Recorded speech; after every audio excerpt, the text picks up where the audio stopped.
Hey, I wanted to talk to you today about the concept of constraints in business. So many people don't even think about constraints and it just never really crosses their mind. Some people I've talked to, they don't even understand what a constraint truly is. And the best analogy I've ever seen for a constraint has to do with, surprise, surprise, a bicycle, right? I love bikes, so it's got to be a great analogy if it involves a bicycle. So imagine that back when you were a little kid. I know when I was a little kid, I loved riding bikes. Hopefully you did too. And as a little kid, you'd love to just go racing through the neighborhood, right? And you're always on the bike, pedaling as fast as you can, going wherever you're going, just a million miles a minute. And then one day, the neighbor kids start riding faster than you did. You're like, what's going on? I used to be the fastest. This doesn't make sense.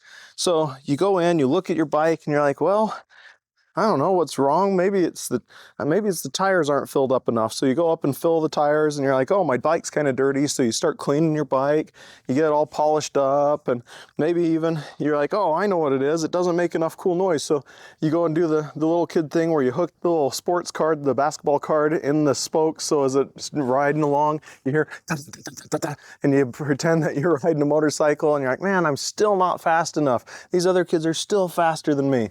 I had a friend when I was a kid, and he got this special handlebar thing, and you could push the buttons, and it would make different noises, and he swore up and down that made him ride so much faster once he could push those noises, and it would just make him go so fast. And try that doesn't work, and you're like, well, I don't know what else to try. I cleaned my bike, I put the little thing in the wheel, I've pumped up my tires, I don't know what else to do. And you're looking at it, and you're really frustrated, and then maybe someone comes along. They're like, well, I can tell you why you're not riding very fast. What? What is it, right? You're so excited to find out. And they tell you your seat is too low.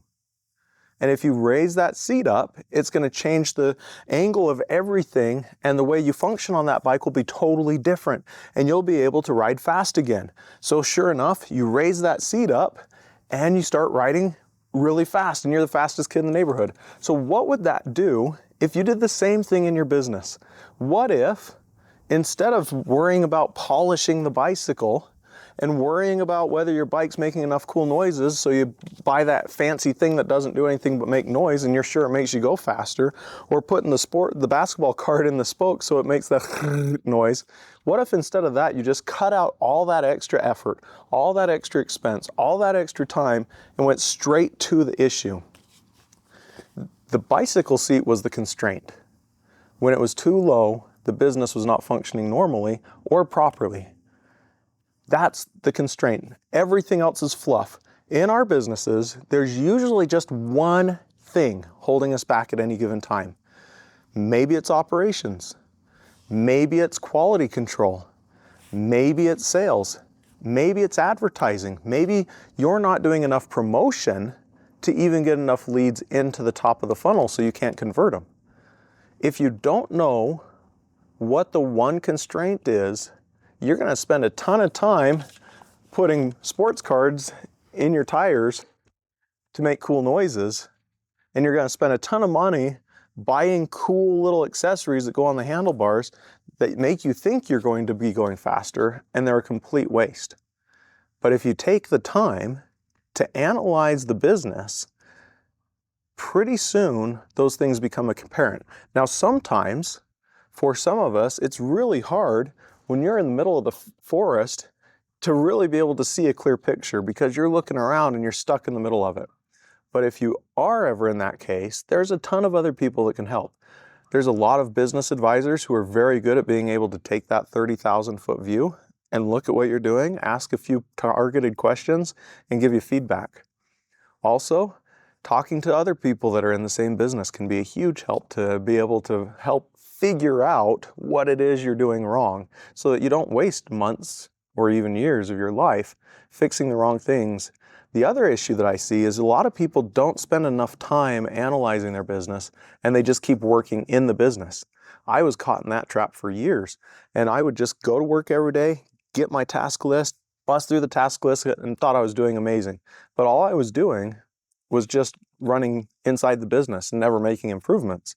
And my business can't grow when that happens. I don't know if you're in that state, but if you are, I highly recommend dedicating a couple hours if you can. If you can't do a couple hours, do an hour. If you can't do an hour, do a half an hour. If you can't do a half an hour, you need to go look up time management and figure out where you're wasting all your time. But use a little bit of time every single day to just think about your business, think about the weak points, think about how you can solve those weak points, and start working towards fixing those.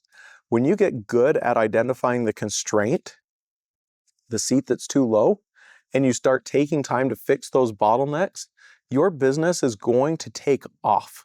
Because if you imagine that you just fixed one constraint or one bottleneck every week, at the end of the year, you've fixed about 50 of those issues. Maybe you can't do that. Maybe you only get 25.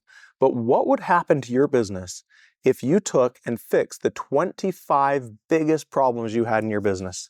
What would that look like? Think about that for a minute. Most of the time, people make very few changes in their business, and they see very little progress towards their ultimate goal.